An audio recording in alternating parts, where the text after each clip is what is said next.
Al calvario que le tocó vivir a Belén Torres se le suma la historia terrible que aporta la joven que nosotros la apodamos la modelo y que ustedes conocen. Y ahora se conoce además el testimonio de Florencia. Florencia está con nosotros por una cuestión lógica. Ella ha decidido venir, dar su testimonio, pero lo va a hacer preservando su identidad, su cara. Así que esta es la manera en la que ustedes van a conocer a Florencia. De todos modos, lo más sustancioso no está en su cara, sino en lo que Florencia va a compartir con nosotros. ¿Cómo está Florencia? Gracias por venir. No, gracias a ustedes, todo bien. ¿Cómo conociste al anestesista? Yo lo conocí a través de Juan Martín Mercado en el año 2012, en diciembre. Y empecé a tener un vínculo con él en el 2013, durante enero y febrero.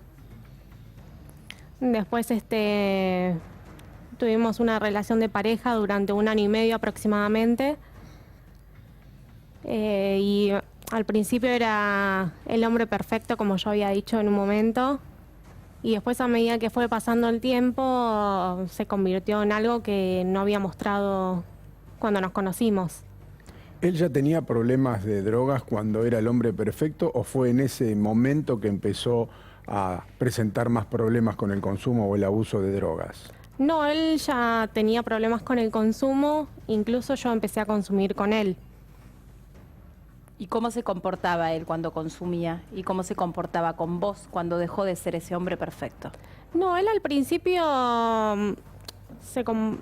siempre estaba muy ansioso, muy nervioso. Él consumía todo el día. Pero a medida que fue pasando el tiempo, se incorporaron otras sustancias que se las llama lícitas por ser sustancias de quirófano. Y bueno, a medida que fue incorporando otras drogas en su vida cotidiana, él empezó a ser más violento, empezó a aparentar, a mostrarse como realmente era en un punto. ¿Y qué hacía? ¿Qué era capaz de hacer? No, se volvió violento, siempre llegaba tarde a todos lados, era una persona que perdía las cosas todo el tiempo. Incumplidor. Y claro, su vida empezó a caer en un gran desorden. Hasta ahí normal en una persona que tiene ese tipo de problemas. Pero empezó a volverse de alguna manera esta situación en tu contra. Sí, porque en un punto se la agarraba conmigo cuando llegaba a la casa y yo quizás no tenía nada que ver con los problemas que él podría llegar a tener. ¿Te drogó con anestesia alguna vez? Sí, incluso llegué a tener 2 episodios de estado de coma. ¿Como resultado de las drogas que él te suministraba o por golpes? No, por resultado de la anestesia que él me incorporaba. ¿Terminaste hospitalizada en alguna de estas situaciones o saliste sola? No, de terminé ese hospitalizada, que incluso están las historias clínicas en manos del juzgado. ¿Cuándo decidiste denunciarlo? ¿Cuándo decidiste contar el calvario que vos vivías al lado de él? Y al principio me costó mucho porque yo convivía con él, entonces trataba de tapar los moretones. También fue en invierno, así que era más fácil de disimularlo. Hasta que llegó un momento que me vi metida en una relación que no podía salir sola. ¿Y quién te ayudó? Y con ayuda de mi familia, ayuda psicológica, tratamientos también para poder salir del consumo. ¿Le habías perdido el rastro en los últimos tiempos? Sí. ¿Y qué te pasó cuando viste esta noticia en televisión? Cuando vi esta noticia, primero, no sé si es que me sorprendió, porque sabía que podía terminar así, pero al ser una persona que yo conocí, me resultó impactante. Pero después me dio mucha bronca al principio cuando lo de Belén Torres lo habían considerado como lesiones leves, y el llegar a pensar que lo podían excarcelar me generó un poco de miedo. Y Florencia, ¿alguna vez tuvo un episodio de extrema violencia con vos, como el que tuvo con Belén? ¿Alguna vez intentó directamente matarte a golpes o buscó algún episodio de sometimiento extremo? Sí, tuvimos un episodio que, bueno, ya presenté las fotos en el juzgado.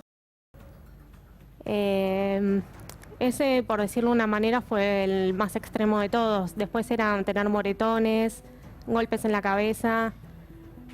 Pero cuando yo lo quise denunciar a mi familia, lo que le dijeron es que si yo no llegaba al estado de Belén Torres, quizás no iba a tener trascendencia el tema en la justicia. O sea que la justicia de alguna manera especulaba con que vos llegases moribunda a la sala de urgencia de algún hospital para que se le diera crédito a lo que vos habías contado o al relato que vos tenías para contar. Sí, que incluso yo dije en otra nota que si a mí quizás me hubiesen escuchado o hubiesen tomado la denuncia, capaz de alguna manera se podría haber evitado este tema, el de Belén Torres. ¿Recordás alguna obsesión que él tuviese con vos? ¿Algún acto o sea, que ahora, con todo lo que le pasó a las otras chicas que empiezan a hablar, decís, bueno, esto a mí me llamaba mucho la atención, o esta actitud que él tenía, la verdad que era realmente fuera de lo común? No, él siempre fue una persona que fue infiel. Él era muy obsesivo con que yo le pueda llegar a hacer lo mismo. Claro. Lo que pasa es que al convivir con él, yo me terminé apartando de mi familia, de mi círculo íntimo y me adecué a su vida. Lo que él hacía, yo lo hacía. Si él no salía, yo no salía. Estaba encerrada en el departamento, haciéndole la facturación. Que él era lo que en un punto quería, como tenerme ahí adentro. Cuando él llegaba, consumir los dos y estar con él, pendiente de él. Y otra vez aparece el tema de la facturación. Apareció con Belén y apareció con los testimonios que fueron apareciendo después. Chicas que incluso no se han atrevido a denunciar, pero que sí han hablado con el abogado de Belén, el doctor Fernando, y en otros casos que sí han ido a la justicia. Y todas hablan más o menos de la misma historia que estás contando, salvo la gran diferencia es que vos sí fuiste pareja de él. Sí, yo en principio, cuando lo conocí a Gerardo, él me dijo que necesitaba alguna chica que sea delicada, que sea fina. Yo tenía 18 años, recién terminaba el secundario. Entonces te llama la atención la propuesta que él te hace. Te ofrece buena plata, un 10% de sus ganancias. Es todo muy tentador cuando él te lo cuenta. Incluso yo digo siempre que era tan psicópata que te hacía el entre y vos terminabas cayendo en lo que él te proponía o lo que te pedía.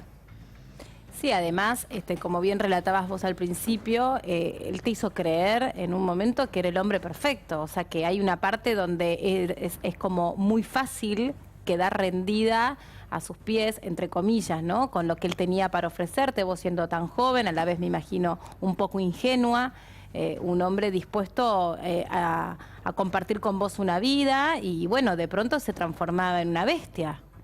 Sí, es que al principio incluso él conoció a mi familia, yo conocía a su familia, a su hija, pero con el correr del tiempo se terminó transformando en algo que no era. Y me costó mucho salir de esa relación. Es como que hoy, si me preguntan tiempos exactos, me cuesta distinguirlo porque llegó un momento que necesité pedir ayuda porque ya no era una relación sana. Claro, todo lo que contás en realidad desde principio a fin tiene que haberte, por la edad que tenías, haberte generado una enorme confusión. Claro. Y deshacerte de esa circunstancia no debe haber sido sencillo y reconstruir tu vida tampoco, estimo. No, gracias a Dios yo hoy tengo mi pareja, tengo una familia formada, pero en su momento sí necesité mucha ayuda psicológica y me costó darme cuenta de la clase de persona que era él. ¿Por qué decidiste contar tu historia? ¿Por qué decidiste aportar datos a la justicia a pesar del tiempo que había transcurrido, a pesar que en su momento no te creyeron? ¿Por qué estás aquí sentada hoy? Y cuando yo vi el caso de Belén Torres, bueno, como yo ya dije antes, yo hoy en día ya tengo una familia constituida. Me costó, dudé en contarlo, no contarlo, hacer la denuncia, pero después me puse a pensar que si a él lo liberaban y llega a matar a alguien, También queda en el cargo de conciencia de uno, de no haber aportado lo suyo en la justicia. Y como a mí en su momento la justicia no me dio bolilla, hoy que puedo tener a Fernando burlando de abogado y puedo acceder a esto, me pareció interesante que se sepa, que se sume algo más a la causa, que fue verdad. Y también porque en su momento, cuando a mí me pasaron las cosas, él capaz yo aparecía con moretones en la casa de mi familia y él decía que yo me había pegado con un zapato o que yo estaba loca. Siempre fue su manera de justificarse. Entonces me pareció interesante salir y contarlo. Ahora sí, viéndolo en perspectiva, después de haberlo visto en la tapa de los diarios, después de haber tenido esa relación cercana con él, comprendés que es un sujeto que en algún momento te puso en peligro. De hecho, 2 veces terminaste hospitalizada y tal vez cuando uno vive ese tipo de situaciones no lo termina de interpretar, ¿no? Sí, lo que pasa que es un peligro primero para él y después para toda la gente que lo rodea. Mi familia también está con mucho miedo de lo que pueda llegar a trascender con esto. Pero es una persona que genera miedo. Belén, cuando la otra chica, la que en los medios se la apoda la modelo, para preservar su identidad, ella cuenta una especie de modus operandi por parte de Mercado, a quien vos también nombrás, y Gerardo Biliris, a donde había una especie de intercambio de mujeres a cambio de droga y cierta seducción o captación justamente con chicas que con mucha facilidad podían verse seducidas por este entorno. ¿Vos crees que hay algo más profundo, más allá de la estructura psicológica, por así describirlo, de Gerardo? ¿Crees que hay más personas involucradas en algo que yo describo como un modus operandi de captar mujeres a cambio, por ejemplo, de droga y a cambio de todo este sometimiento en el que él después, bueno, según el relato de estas mujeres, terminaba sus relaciones? Yo hoy en día, viéndolo desde otro punto de vista, desde otra postura, creo que sí. Incluso yo conviviendo con él, la gente iba a su casa para consumir, consumían, se iban, y todos los amigos que iban llevaban de algún modo chicas. Era algo cotidiano de que vayan, consuman con chicas, se vayan. Entonces, todo sucedía ahí en su casa. Sí, él no era de salir a bailar, él siempre estaba en su casa. No tenía mucha vida social fuera de su casa, todo era en su departamento. ¿Y en ese estado, por ejemplo, después te consta que él iba a trabajar como anestesista en un quirófano? Lo que pasa es que su adicción era tanta que él necesitaba consumir para despertarse, necesitaba consumir para comer. Él estaba todo el día consumiendo. Claro, su vida es así. Claro, por lo tanto, no podemos descartar, sino asegurar que trabajaba en esas condiciones también. Es que sí, era parte de su rutina, por decirlo de una manera. Obviamente no una rutina normal, pero para él era lo que necesitaba.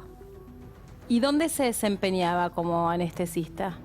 Y él trabajaba en el hospital militar y después tenía otros cirujanos que lo llamaban para otras clínicas. ¿Y tuvo problemas alguna vez? ¿Lo echaron de un quirófano o tuvo problemas en su trabajo por esta situación? ¿O alguien le dijo, mira, no podés estar en estas condiciones? ¿Le fueron cerrando algunas puertas en esa etapa o no? No, en su momento cuando él estaba conmigo, no. Él sí me contaba de que llegó un momento donde en el hospital militar estaban sospechando de que faltaban anestesias. Entonces para él eso fue una alarma, pero sí lo siguió haciendo. O sea que él se llevaba dosis de anestesia del quirófano para drogarse. Sí. Incluso tenía como una especie de botiquín, por decirlo de una manera, y todo para consumo personal. Bueno, es un milagro, te digo, que esté vivo y que no haya hecho algo más serio, ¿no? A lo largo de todo este tiempo, por lo que estás relatando. Sí. Podríamos estar hablando todavía de una situación peor. Sí, lo que pasa que, como decía antes, llegó tan alto su consumo que con la cocaína ya él no sentía nada, pero sin embargo la consumía, después necesitaba anestesias. Incluso él, como modo gracioso, capaz a veces llegaba y contaba de que se había inyectado fentanilo, que en el quirófano, en un cuartito, en el hospital militar. Y él lo contaba como gracia, pero así después iba a operar. ¿Y operaba especialmente niños? Operaba niños y también gente grande en otras Adultos. clínicas. ¿Supiste si en ese círculo de amigos que frecuentaba su casa había otros profesionales de la salud? No, en su círculo de amigos no. ¿Y quién es Mercado en su vida? ¿Cómo se conocen ellos? ¿Cómo es ese vínculo? Yo particularmente no sé cómo se conocen ellos. Sé que yo primero lo conocí a Juan Martín en un boliche. Después me lo presenta Gerardo y mi relación siguió con Gerardo. Pero particularmente cómo se conocieron ellos, no sé. ¿Y vos con Mercado no tuviste una relación sentimental? Yo cuando lo conozco a Juan Martín, lo conozco en diciembre del 2012. Sí. Él me propone ir a trabajar a la costa, a un boliche. Nos vamos juntos y no sé si decirlo una relación sentimental, pero estuvimos juntos lo que terminó de diciembre y un poco de enero. Después volvimos, incluso las veces que yo lo veía a Gerardo, siempre lo vi con una chica distinta. Nunca le conocí una pareja formal. ¿Y qué pensás ahora? Y hoy en día, viéndolo todo desde otro lado, pienso, no sé si decir que Juan Martín me entregó o algo similar, pero algo hubo ahí en el medio que ahora se conocen otros casos también similares al mío. ¿Y después le pudiste contar a tu familia por lo que estabas pasando? ¿En algún momento romper el silencio y contar que esos golpes no te los propinabas vos sola, que no eran accidentes, sino que él verdaderamente te daba palizas, te drogaba? Lo que pasa es que mi familia siempre supo que había sido él. La justificación de él era que yo me había golpeado, pero mis papás nunca se lo creyeron. Incluso cuando lo llamaron en el segundo episodio de coma que yo tuve, él nunca atendió el teléfono. O sea, lo llamaron para ver qué es lo que me había dado y nunca atendió el teléfono. Le dejaron mensajes y tampoco los respondió. Como que él pensaba que quizás los otros le iban a creer lo que él decía, pero la gente no es tonta. Y digamos que solo en este momento vos terminás judicializando todo lo que vos viviste al lado de Gerardo. O sea, o mientras estuviste al lado de él o mientras te separaste en la primera etapa, también realizaste denuncias en su contra. Cuando yo me separo la primera vez, yo sé que tuve que llegar a una situación muy extrema para poder pedir ayuda a mi familia, que fue en el episodio donde me dio una trompada y me rompió la boca, porque ahí ya no lo podía disimular de ninguna manera. Intentamos hacer la denuncia, pero la respuesta fue esa, de que si no estaba en estado quizás moribunda, por decirlo de una manera, o como Belén Torres, no iba a tener trascendencia, que no tenía sentido. ¿Y en el departamento no sucedían escándalos que alarmaran a los vecinos? Es decir, nunca había gritos, peleas, ni situaciones que llamaran la atención, ¿o eso era constante y los vecinos están acostumbrados? Eso era constante, incluso cuando yo convivía con él. Si bien él con los demás se mostraba simpático, buena persona, la gente no es que no lo quería, pero sí se quejaba mucho de los ruidos, los gritos, del movimiento constante de gente. Incluso en su momento pusieron en la puerta de entrada un cartel de que primero habían cambiado la cerradura por las que tienen, las que apoyás y se abre directamente, y después pusieron un cartel de que se evite el movimiento de gente durante la madrugada, movimiento de gente sospechosa. Casi particular para él el mensaje. Y podría llegar a ser. Yo creo que sí, porque es de lo que se quejaba la gente que vive ahí. ¿Tenés miedo ahora? La verdad que no tengo miedo. Al principio sí me generó, pero Estoy bien cuidada, estoy contenida. No es una persona que me genere miedo. Creo que me cuesta creer que alguien pueda saltar a defender a alguien que intentó matar a una persona. O sea, no sé qué clase de amigos podría llegar a ser. Muchísimas gracias, Florencia, por este contacto con nosotros, por contar tu verdad, lo que te tocó vivir y desde ya que estoy segura que en esta instancia estás siendo de gran ayuda para un montón de mujeres que seguramente tuvieron alguna vinculación con él, seguramente pasaron por lo mismo que vos y todavía dudan entre si contarlo y no contarlo. Yo creo que esto va a ser de gran ayuda para que empiecen a aparecer otras historias, se conozcan otras verdades. Sí, incluso quiero agregar una cosa. Lo que quieras. Que su defensa dice que él convulsionó y por eso fue el ataque a Belén. Conmigo la realidad es que nunca tuve una convulsión y sin embargo apuntaba siempre al mismo lugar que es la cabeza, la cara. Y nunca convulsionó. Me parece que no es una justificación. Solo eso. Muchísimas gracias por haber venido. No, de nada.